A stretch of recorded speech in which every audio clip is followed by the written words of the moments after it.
আসসালামু আলাইকুম রহমতুল্লাহ। আলহামদুলিল্লাহ। আলহামদুলিল্লাহ ওয়াহদা ওয়াসসালাতু ওয়াসসালামু আলা মান লা নাবিয়্যা বা'দা ওয়া আলা আলিহি ওয়া আসহাবিহি ওয়াসাল্লাম, আম্মা বা'দ। আউযু বিল্লাহি মিনাশ শাইতানির রাজীম। বিসমিল্লাহির রহমানির রহিম। আলহামদুলিল্লাহ, আমরা আবার ফিরে আসছি আমাদের দার্সের অনুষ্ঠানে।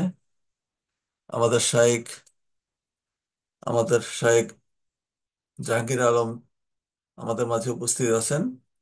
তো আমাদের এর আগের পর্বের আজকে কন্টিনিউশন, আজকে দ্বিতীয় পর্ব হবে যুব সমাজের অধঃপতনের কারণ ও তার প্রতিকার। আমরা শায়েখের কাছ থেকে মূল্যবান তথ্য নিব, জানবো কোরআন ও সুন্নাহর আলোকে। যে শায়েখ, আপনাকে বিনীত অনুরোধ করছি, আপনি শুরু করতে পারেন। জাযাকাল্লাহু খাইর। আসসালামু আলাইকুম। আসসালামু আলাইকুম ওরহমতুল্লাহি ওবারাকাতুহু। নাহমাদু ওয়া নুসাল্লি আলা রাসূলিল কারীম, আম্মা বাদ। সম্মানিত দর্শক শ্রোতা, সর্বোপরি আমরা আল্লাহ রাব্বুল আলামিনের কৃতজ্ঞতা প্রকাশ করি যে আল্লাহ রাব্বুল আলামিন আমাদের সকলকে সুস্থ শরীরে আমাদের এই অনুষ্ঠান করার তৌফিক দান করেছেন। যে আল্লাহ রাব্বুল আলামিন এই পৃথিবীটাকে আমাদের জন্য বিছানা স্বরূপ বানিয়ে দিয়েছেন। যে আল্লাহ রাব্বুল আলামিন আসমানটাকে ছাদ স্বরূপ করে দিয়েছেন। যে আল্লাহ রব্বুল আলামিন গাছ পাখি, গাছপালা, পশু পাখি সবকিছুই আমাদের জন্য এবং আমাদের উপকারার্থে করেছেন, সে আল্লাহ রব্বুল আলামিনের দরবারে শুকরিয়া আদায় করি। আমরা সকলেই পড়ি আলহামদুলিল্লাহ। দুরূদ ও সালাম শান্তি বর্ষিত হোক নবী মুহাম্মদ সাল্লাল্লাহু আলাইহি সাল্লামের প্রতি। আমরা সকলেই পড়ি সাল্লাল্লাহু আলাইহি ওয়াসাল্লাম। সম্মানিত দর্শক শ্রোতা, আজকে সংক্ষিপ্তভাবে যে বিষয়টি আলোচনা করব সেটি হচ্ছে যুব সমাজের অধঃপতনের কারণ। এই বিষয়ে আমি এর আগে একটি আলোচনা করেছিলাম। সে আলোচনারই ধারাবাহিকতা থেকে আমরা সামনের দিকে অগ্রসর হবো ইনশাআল্লাহ, আল্লাহ রাব্বুল আলামিন যদি তৌফিক দান করে। আমাদেরকে একটা জিনিসের দিকে সবসময় লক্ষ্য করতে হবে যে একটা সমাজকে যদি পরিবর্তন করতে হয়, একটা দেশকে যদি পরিবর্তন করতে হয়, তাহলে পরে ব্যক্তি পরিবর্তন থেকে আসতে হবে। ব্যক্তি পরিবর্তনটা যদি আমরা কনফার্ম না করতে পারি, তাহলে পরে সমাজ বা দেশ পরিবর্তন করা কখনোই সম্ভব না। এজন্য আমাদেরকে ব্যক্তি পরিবর্তন হতে হবে, তারপরে ফ্যামিলি পরিবর্তন হতে হবে, বাড়ি গ্রাম, আস্তে আস্তে সবকিছু পরিবর্তন হবে। আর আমরা যদি মনে করি যে একদিনেই আমরা গোটা দেশ পরিবর্তন করে ফেলবো, তাহলে পরে এটা সম্ভব না। আমরা যদি মনে করি যে একদিনে গোটা বিশ্ব পরিবর্তন করে ফেলবো, এটা সম্ভব না। আপনি সকল মানুষকে যদি মেরে ফেলেন, তারপরে যদি দেখা যায় যে 50,000 মানুষ আছে, সেখান থেকে খারাপ শুরু হবে। আর যদি আপনি একজন একজন করতে করতে যদি আপনি পরিবর্তন করা শুরু করেন, তো দেখা যাবে একটা সময় গিয়ে সকল মানুষ পরিবর্তন হবে, কেউ আল্লাহর ভয়ে, কেউ দেখা দেখি। তো সম্মানিত দর্শক শ্রোতা, আমাদেরকে এই বিষয়গুলো লক্ষ্য করতে হবে যে আমরা ব্যক্তি পর্যায় থেকে সেটা কনফার্ম করতে পারছি কিনা। আল্লাহ রাসূল সাল্লাল্লাহু আলাইহি সাল্লাম বলেন, কিয়ামত এবং আমি পাশাপাশি।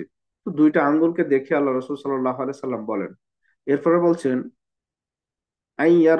আইয়ুর ফাল ইলমু, রাসূল সাল্লাল্লাহু আলাইহি সাল্লাম বলছেন, এলেম উঠে যাবে, ওয়াজহারাল জাহাল, মূর্খতা বর্ষণ হবে, মূর্খতা প্রকাশ পাবে।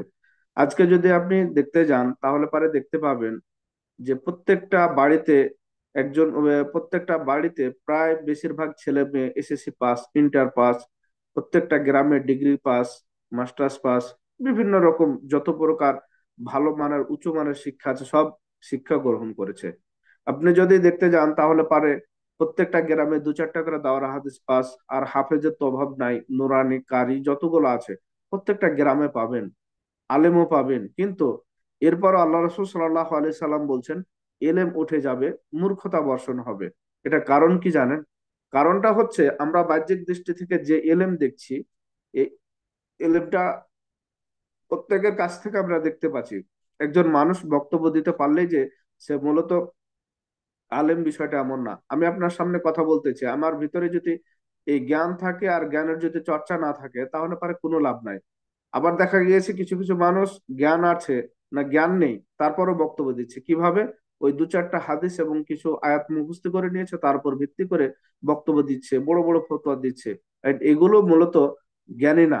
আল্লাহ রসুল সাল্লাহ আলাইহি সাল্লাম যে বলেছেন, এলেম উঠে যাবে, মূর্খতা বর্ষণ হবে। এখন আপনি দেখেন যদি এতগুলো দেশে আলেম হয়, প্রত্যেকটা বাড়িতে একজন করে হাফেজ, প্রত্যেকটা গ্রামে হাফেজ, প্রত্যেকটা গ্রামে দাওরা হাদিস পাস, আলেম পাস, এতগুলো পাস, তারপরেও কি আপনি কি দেখছেন খারাপ কাজগুলো কি কমছে? যতদিন যাচ্ছে খারাপ কাজ বাড়ছে।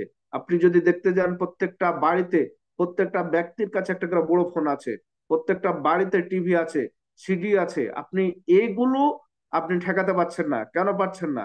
আমাদের এলেমের কমতি আছে, এলেম অনুযায়ী আমল হচ্ছে না। এবং সাধারণ মানুষকে যদি আপনি দেখতে যান, তাহলে পারে তারা এত পরিমাণ বক্তব্য শুনে শুনে মানে হাফেজ হয়ে গিয়েছে যে আপনি যেটা বলবেন সেটা ওরা জানে। বিষয়টা এরকম, আপনি যেটা বলবেন সেটা ওরা জানে। এই জন্য আমাদের লক্ষ্য করতে হবে রাসূল সাল্লাল্লাহু আলাইহি সাল্লামের হাদিসের দিকে। আই ইউরফা আল ইলমু, এলেম উঠে যাবে, ওয়াজহার আল জাহাল, মূর্খতা প্রকাশ পাবে। আজকে দেশে আপনি যদি দেখতে যান, তাহলে পারে বাহ্যিক দৃষ্টি থেকে অনেক আলেম রয়েছে, অনেক মাস্টার্স পাস, অনেক ফাজিল পাস, অনেক বিশেষ ক্যাডার, কিন্তু প্রকৃত যে কোরআন এবং হাদিসের জ্ঞানে যে জ্ঞান থাকা দরকার সেটা মানুষের ভিতরে নাই। আর যাদের কাছে আছে তারা সেটা আমলে পরিণত করছে না। আমার গ্রামের আহ আমার এলাকার, আমার গ্রাম না, আমাদের যেটা থানা পর্যায়ের যেটা আছে আপনার, ওই ডিগ্রি কলেজ আছে, তো ওই ডিগ্রি কলেজের পাশেই আপনার যেটা পেশাবখানা করা আছে, পেশাবখানার ব্যবস্থাটা হচ্ছে দাঁড়িয়ে পেশাব করার ব্যবস্থা। আমাদের সাধারণ গ্রাম অঞ্চল থেকে উঠে হালকা শহরে গিয়ে যেখানে পেশাব করার ব্যবস্থা সেটা হচ্ছে দাঁড়িয়ে। যদি আপনি আরো শহরের দিকে যান তাহলে পারে আরো কঠিন অবস্থা। তো এই যে দাঁড়িয়ে প্রসাব করা, আপনি দেখাতে পারবেন কোন কলেজ বলে যে দাঁড়িয়ে প্রসাব করতে হবে? কোনো বইয়ে লেখা আছে দাঁড়িয়ে প্রসাব করতে হবে? কোনো আলেম কোনোদিন বলেছে আপনাকে দাঁড়িয়ে প্রসাব করতে হবে? পরিস্থিতির ক্ষেত্রে জায়েজ না যায় সেটা পরকার হিসাবে আমি বলতেছি। কোন ভদ্র সমাজ আপনাকে বলে যে দাঁড়িয়ে প্রসাব করতে হবে? আপনি প্রসাব করছেন, আপনার একটা শিক্ষক অথবা আপনি শিক্ষক দাস দিচ্ছে একটা কলেজের, অথবা আপনি শিক্ষা গ্রহণ করছেন, শিক্ষক না কোনোদিন বলেছে, আপনি না কোনোদিন বইয়ে পড়েছেন, তারপরও ওই একই শিক্ষক ওখান থেকে শিক্ষা দিয়ে গিয়ে দাঁড়িয়ে প্রসাব করতেছে। আপনি সেই শিক্ষকের কাছ থেকে কি আশা করেন? যে শিক্ষা গ্রহণ করলো সে ঘরের ভিতর থেকে বের হয়ে যে দাঁড়িয়ে প্রসাব করতেছে, আপনি তার কাছ থেকে কি আশা করতে পারেন? ছেলে মেয়ে ডান্স দিচ্ছে, বাবা সাথে যাচ্ছে, মা সাথে যাচ্ছে, স্যার দাঁড়িয়ে আছে, ম্যাডাম দাঁড়িয়ে আছে, ওখানে ছেলে মেয়ে একসাথে ডান্স দিচ্ছে। আপনি বলতে পারেন এদের কাছ থেকে যাতে কি পেতে পারে? এরা কোন ধরনের শিক্ষিত? আপনি বলতে পারেন এরাই যদি শিক্ষায় শিক্ষিত হয় তাহলে পারে মূর্খ কে হবে? আপনি বলতে পারেন মূর্খকে? যে শিক্ষা বাবা মায়ের সামনে ডান্স দেওয়ায়, যে শিক্ষা আপনার দাঁড়িয়ে প্রসাব করতে বাধ্য করে, বিভিন্ন রকম অবস্থা আছে, তাহলে পর আপনি সে শিক্ষাকে কি বলবেন? মাদ্রাসার শিক্ষা ভালো হবে সেটা বলতেছি না। মাদ্রাসার ভিতরে যার ভিতরে খারাপ হয়ে আছে সে খারাপ। প্রত্যেকটা জায়গাতে যেখানে খারাপ দেখবেন সেটা খারাপ। তো যাই হোক, আমি বলতেছিলাম যে ইরফাউল ইরফাউল ইলমু ওয়া ইয়াজহারুল জাহাল, এলেম উঠে যাবে, মূর্খতা বর্ষণ হবে, মূর্খতা প্রকাশ পাবে। এভাবে মূর্খতা প্রকাশ পাচ্ছে। আপনি দেখবেন সমাজে, আপনার মনে করেন যারা দিন এর জ্ঞান আছে যাদের ভিতরে, তাদের কোনো দাম নাই। ইমামকে ওই মসজিদ পর্যন্ত সীমাবদ্ধ রেখেছে, ইমামকে মসজিদের বাইরে যেতে দেওয়া হয় না। আপনি জানেন যে ইমাম শুধুমাত্র মসজিদের ভিতরেই থাকবে। বিষয়টা এরকম হয়ে গেছে। গ্রামের বিচার, দেশের বিচার, এতদিন আওয়ামী লীগ করছিল, এরপরে বিএনপি করবে, তারপরে জামাত করবে, যেই করবে, আপনি দেখবেন যে এদের ভিতরে দিনের জ্ঞান কতটুকু আছে। দিনের জ্ঞান ওই দেখবেন যে মসজিদের ইমামের মধ্যে, আর দিনের গান দেখবেন মাদ্রাসার শিক্ষকের মধ্যে। কিন্তু আমাদের সীমাবদ্ধতা এখান পর্যন্ত হয়ে গেছে যে আমরা মসজিদ আর মাদ্রাসার ভিতরেই সীমাবদ্ধ, আমরা বাইরে যেতে পারবো না। আমাদের অবস্থাটা, আমাদের পজিশনটা এইরকম একটা পর্যায়ে করে দেওয়া হয়েছে। এই জন্য আমাদেরকে লক্ষ্য করতে হবে, আমাদেরকে সেই জায়গা থেকে বের হয়ে আসতে হবে। আমরা যদি সেই জায়গা থেকে বের না হয়ে আসতে পারি তাহলে পারে ওই তো আমরা সকলেই মূর্খর মধ্যে পড়বো। সম্মানিত দর্শক শ্রোতা, আমাদেরকে এই জিনিসগুলো লক্ষ্য করতে হবে। আল্লাহ রসুল সাল্লাল্লাহু আলাইহি সাল্লাম দ্বিতীয় নাম্বার বাক্য বলছেন আফসুস জেনা, জেনা প্রকাশ পাবে। জেনা প্রকাশ পাবে, জেনা প্রকাশ পাওয়ার অনেক দিক রয়েছে। তার অন্যতম দিক একটা হচ্ছে যে মেয়ে মানুষ পর্দার বাইরে চলা। মেয়ে মানুষ পর্দার বাইরে চললে পারে জেনা প্রকাশ পাবে। এটা হচ্ছে খুব বাস্তব একটা ঘটনা। আল্লাহ রসুল সাল্লাল্লাহু আলাইহি সাল্লাম বলছেন আল মারআতু আওরাতুন ফাইদা খরাজাত বিহা ইস্তাশরাফাহা শাইতান। মহিলা মানুষ হচ্ছে ঢেকে রাখার বস্তু।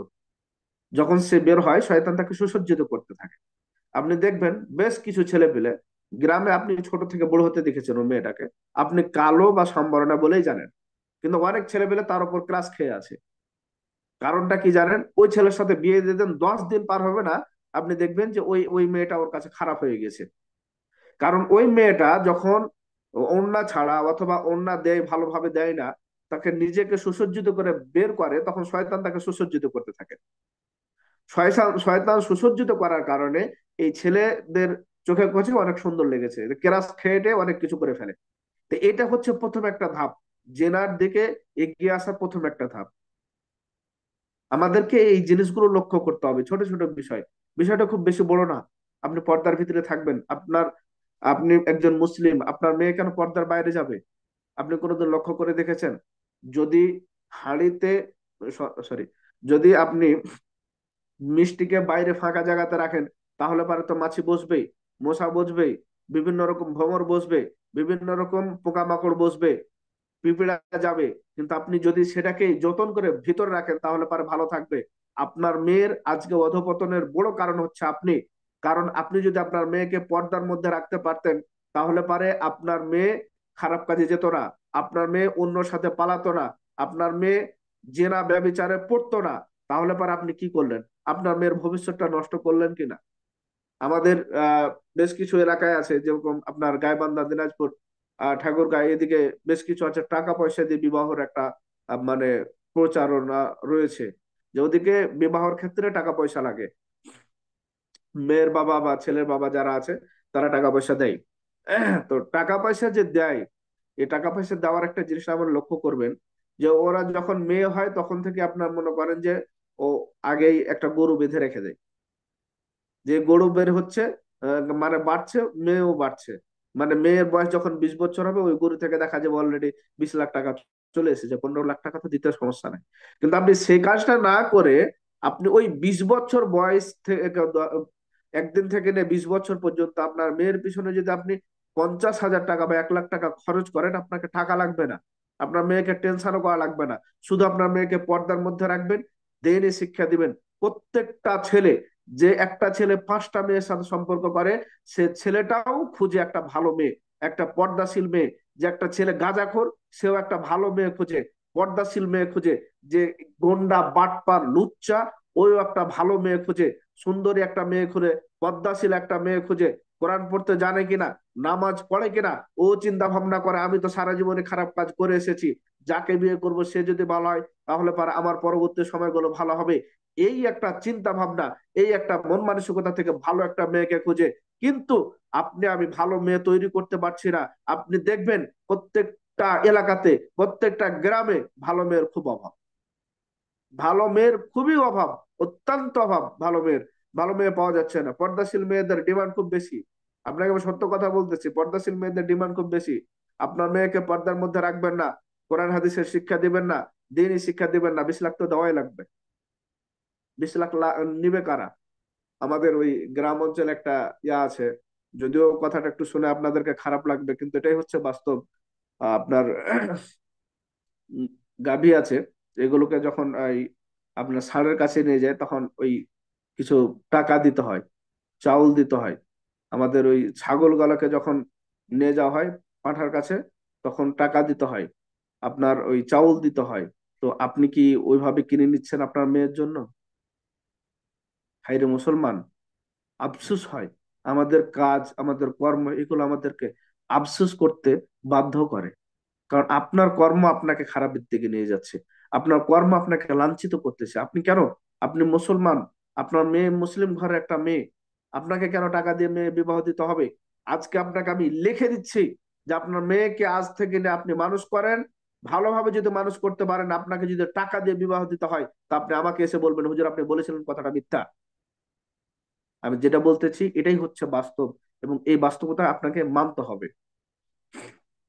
সম্মানিত দর্শক শ্রোতা, আল্লাহ রসুল সাল্লাহ আলাইহি সাল্লাম বলছেন, আল্লাহ হায়া মিনাল ইমান ওয়াল ইমানু ফিল জান্নাহ। যার হায়া আছে তার ইমান আছে, যার ইমান আছে তার জান্নাত আছে। আপনি বুঝতে পারছেন কি? আপনার মেয়ে যদি লজ্জা পর্দার ভিতরে থাকে, আপনার মেয়ে যদি পর্দার ভিতরে থাকে, তাহলে পারে আপনার জন্য পরকালে জান্নাত, আপনার মেয়ের জন্য জান্নাত, আপনার ইহকালটাও খুব সুন্দর হবে, সুসজ্জিত হবে। কিন্তু আপনি আপনার মেয়েকে পর্দার মধ্যে রাখছেন না, আপনার মেয়েকে আপনি করবেন ডাক্তার, ভাই করেন না ডাক্তার, আপনার মেয়েকে আপনি ইঞ্জিনিয়ার করবেন, করেন না, আপনার মেয়েকে ব্যাংকের চাকরি করাবেন, করেন না রে ভাই। আপনি পর্দার বাইরে নিয়ে যাচ্ছেন কেন? আপনার মেয়েটাকে যদি আপনি দেখতে পান যে আপনার মেয়ে অন্য ছেলের সাথে সম্পর্কে জড়িত জড়িত হয়ে যাবে, তখন আপনি বিবাহ দিয়ে দেন, তার আগে বিবাহ দিয়ে দেন।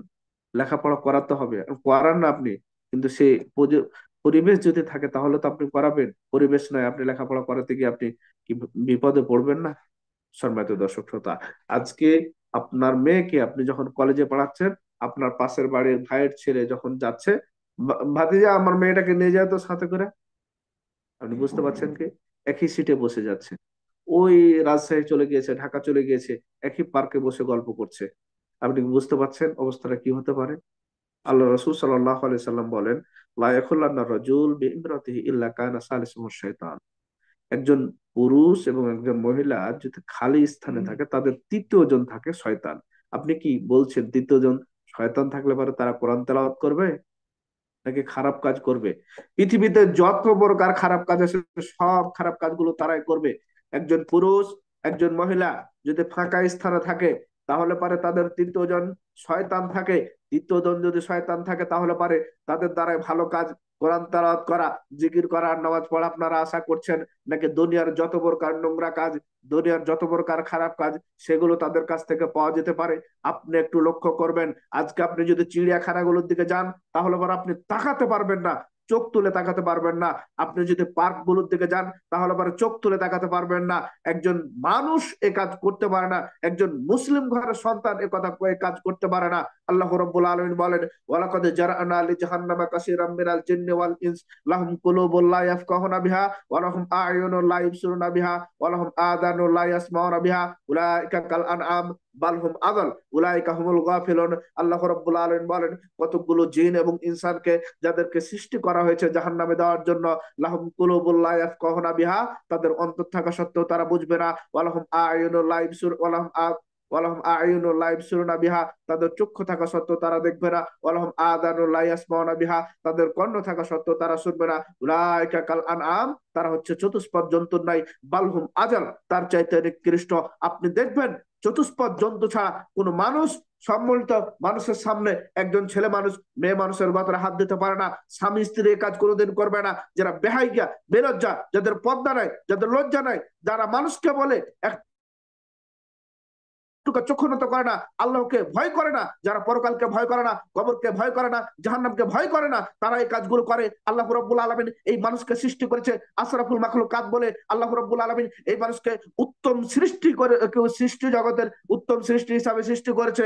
অথচ আল্লাহ রাব্বুল আলামিন বলছেন, উলাইকা কাল আনআম, এরাই হচ্ছে ওরা যারা মানুষকে ভয় করে না, আল্লাহকে ভয় করে না, মানুষের সামনে লজ্জা করে না, মানুষের খারাপ কাজ থেকে বিরত থাকে না, জেনা ব্যভিচারের সাথে লিপ্ত থাকে, এরাই হচ্ছে চতুষ্পদ জন্তু নাই, বালহুম আজাল, তার চাইতে নিকৃষ্ট। আপনি দেখতে পাবেন আজকে সমাজে রহ রহ অতিরিক্ত এত বেড়ে গেছে জেনার বিষয়টা, জেনাতে সয়লাভ হয়ে গেছে। মানুষ খারাপ কাজের দিকে একবারের জন্য লক্ষ্য করে না, খারাপ কাজের দিকে পিছন ফিরেই তাকায় না। আপনাকে লক্ষ্য করতে হবে, প্রথমে একটা কথা বলে এসেছিলাম যে আপনার মেয়েকে আপনি সাবধান করবেন। আপনার মেয়ে হচ্ছে মিষ্টি, এই মিষ্টিকে আপনাকে যতন করে রাখতে হবে। যদি যতন না করতে পারেন, তাহলে পারে মোছামাছি যা আছে সবকিছুই বসবে, বরঞ্চ আপনি পাপের ভাগিদার হবেন। আপনার যে মান সম্মান আছে সেটাও চলে যাবে। আপনার এই ছেলে মেয়ে অন্যর হাত ধরে পালাবে, শেষ ফলাফল হচ্ছে আপনার সম্মান নিয়ে, আপনার প্রেস্টিজ নিয়ে টানাটানি শুরু হয়ে যাবে। সম্মানিত দর্শক শ্রোতা, আমাদেরকে এই জিনিসগুলো লক্ষ্য করতে হবে। শুধুমাত্র মেয়ে মানুষ যে নষ্ট হচ্ছে বিষয়টা এমন না, আমাদের যুব সমাজটা এই কারণে নষ্ট হচ্ছে। এই জন্য শুধুমাত্র মেয়ে মানুষ দায়ী না, যুব সমাজ দায়ী। একটা ছেলে একটা মেয়ের পেছনে একবার, দুইবার, তিনবার, চারবার, পাঁচবার ঘুরে, মেয়েটা আফসার তার কথাতে রাজি হয়ে যায়।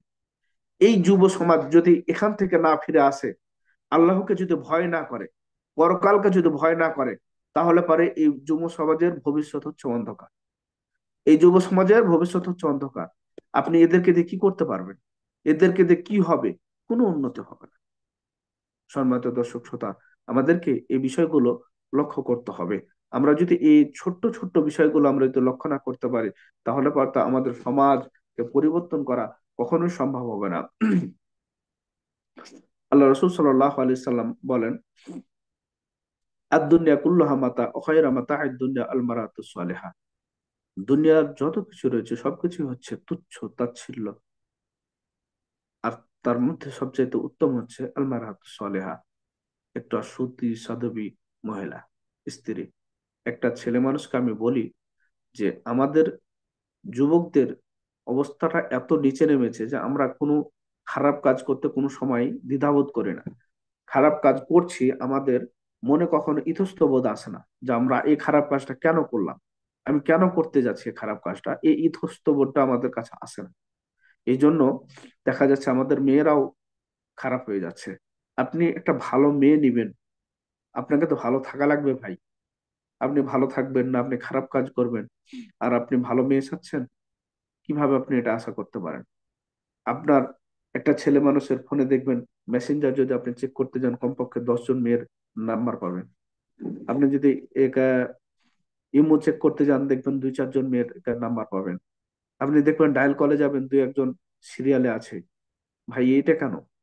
আজকাল পার্কে মেয়ে মানুষের সাথে আপনার অবৈধ সম্পর্ক করে মিষ্টি বিলানো হয়। 100 জনের সাথে সম্পর্ক করেছে, মিষ্টি বিলাচ্ছে। নাউজুবিল্লাহ। এদের থেকে আল্লাহ রক্ষা করো। আপনাকে লক্ষ্য করতে হবে যে আজকে আমাদের সমাজের অবস্থাটা কোথায় গিয়েছে।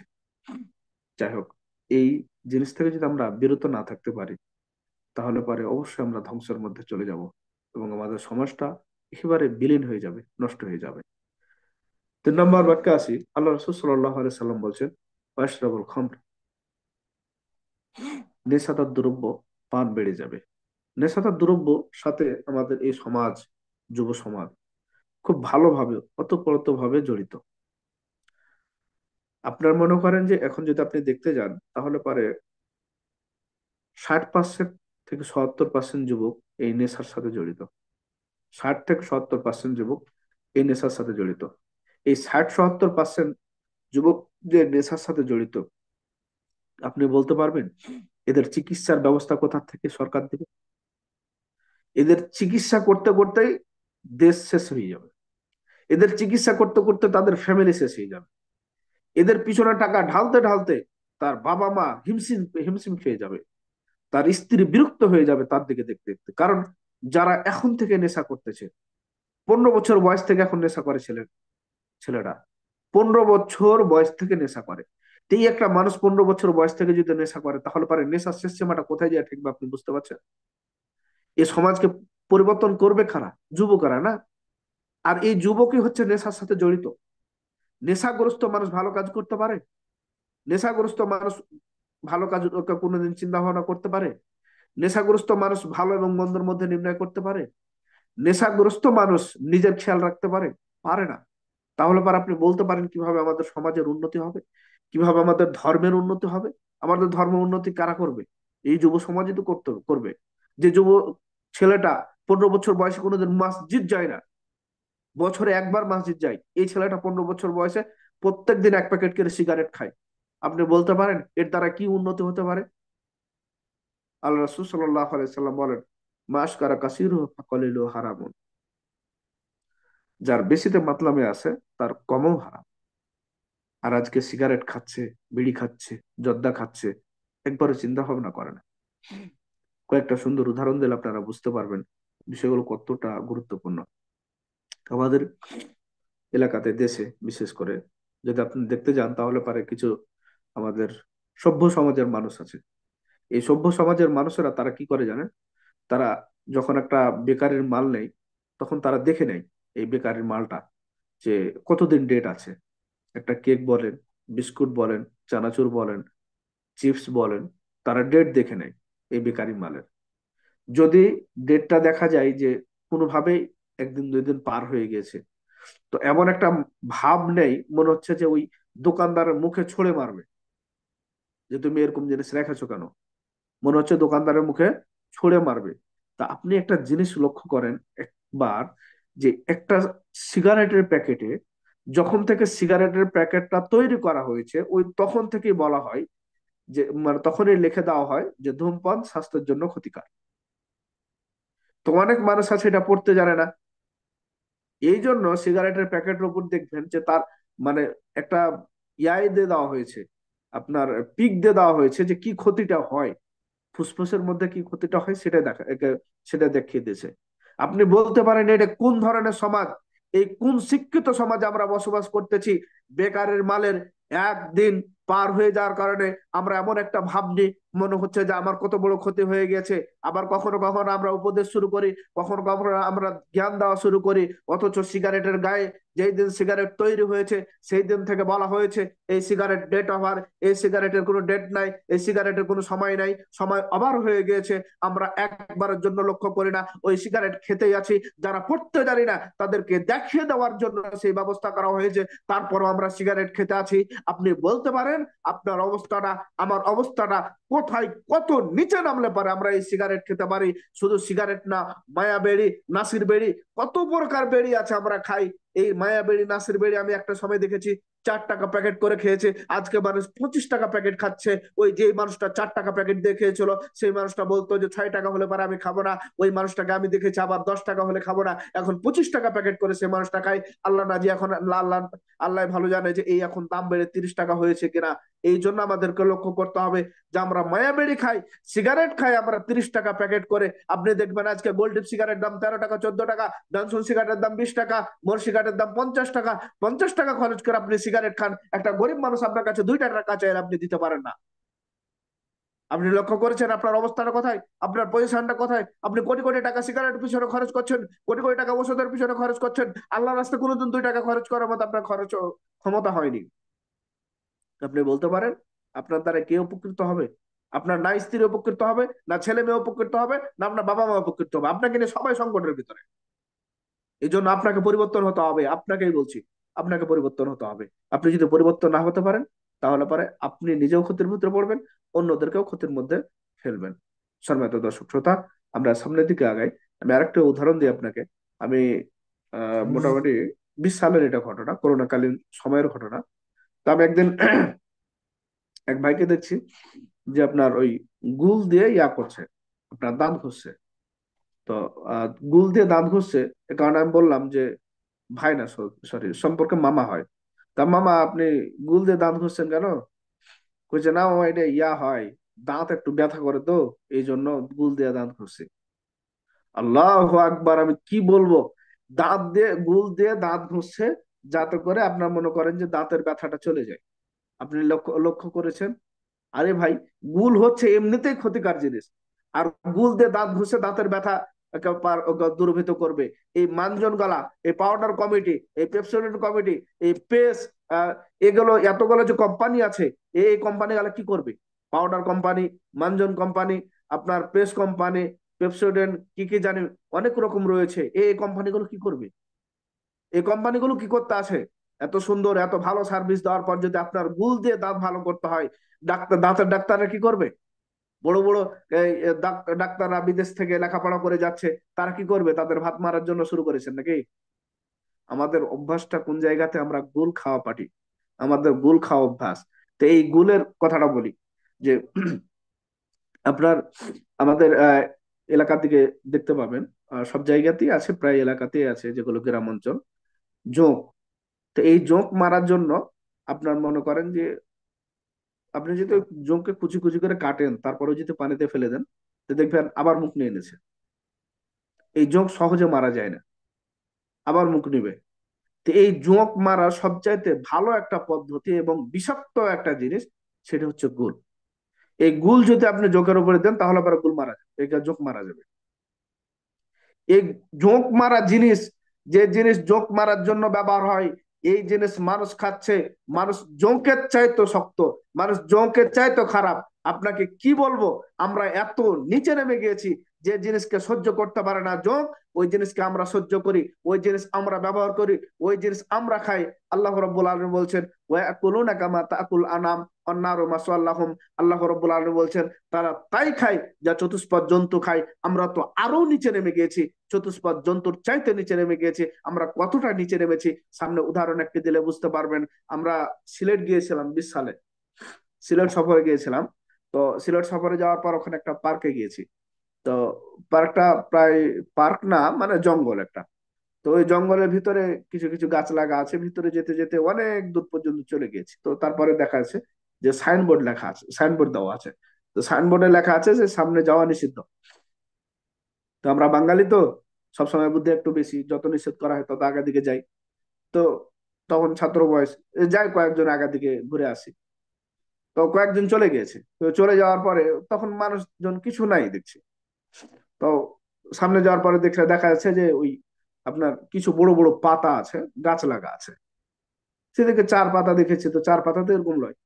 তো মানে ওই গাছ লাগা আছে, তো গাছের পরে ওই যা এখানে খেয়াল করলাম যে ওখানে ছাগল চড়ছে, ওখানে মুরগি চলছে, ওখানে ভেড়া চড়ছে, কিন্তু ও ওই গাছে কিছুতে মুখ দিচ্ছে না।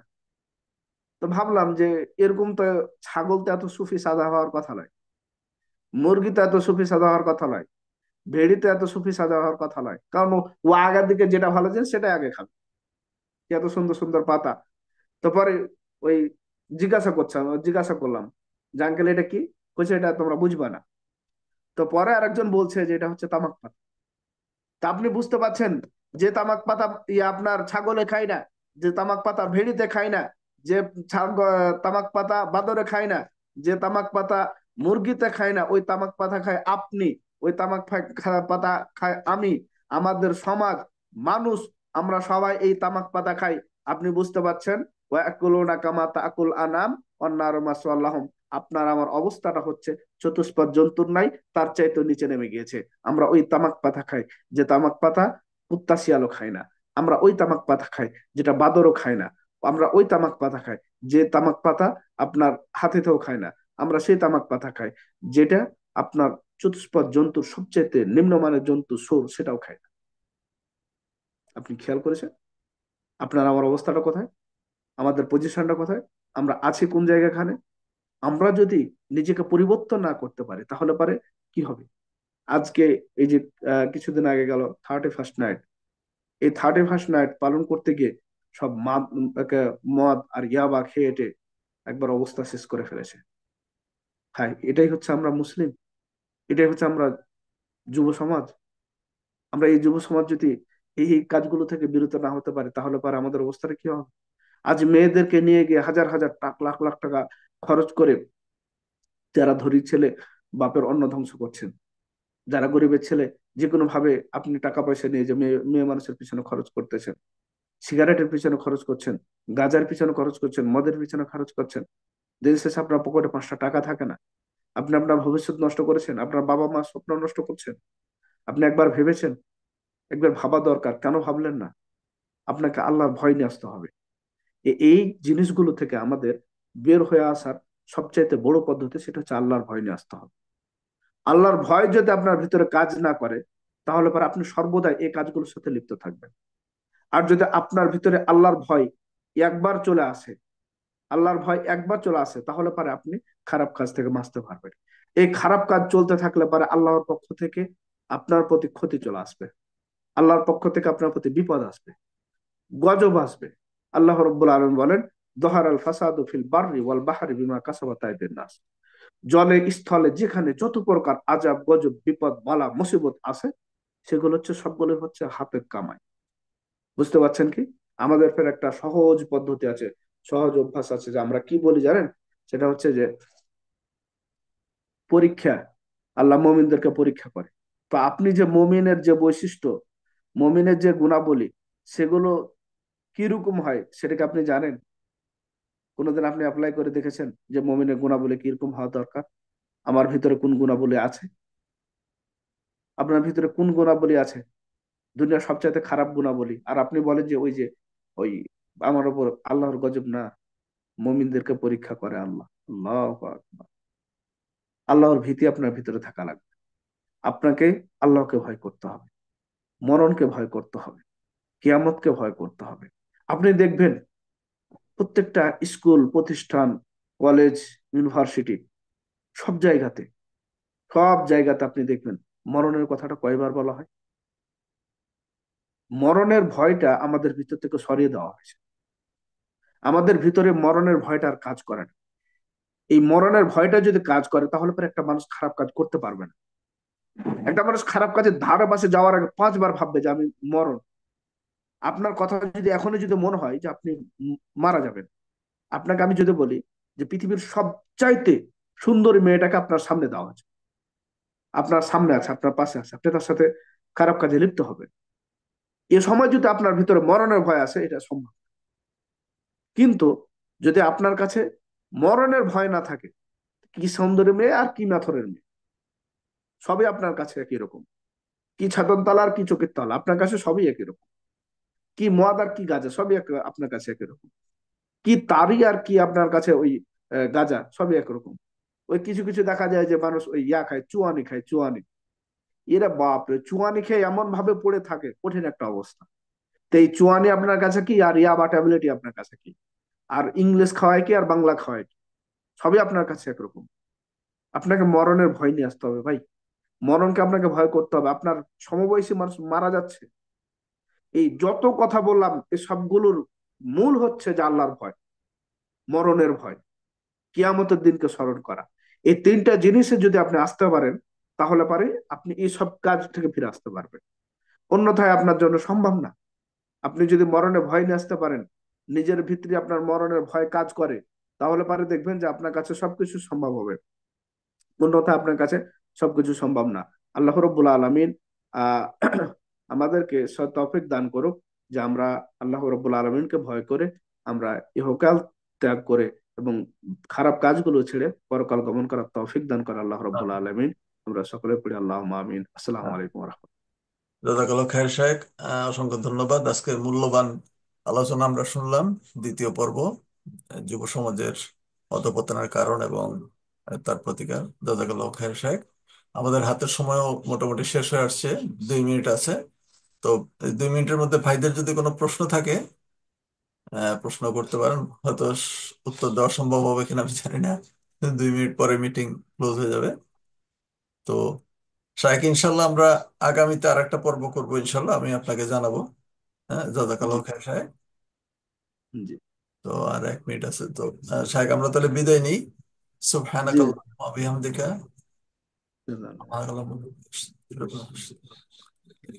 আসসালামু আলাইকুম ওয়া রাহমাতুল্লাহি ওয়া বারাকাতুহু। আশহাদু আল্লা ইলাহা ইল্লা আনতা আস্তাগফিরুকা ওয়া আতুবু ইলাইক।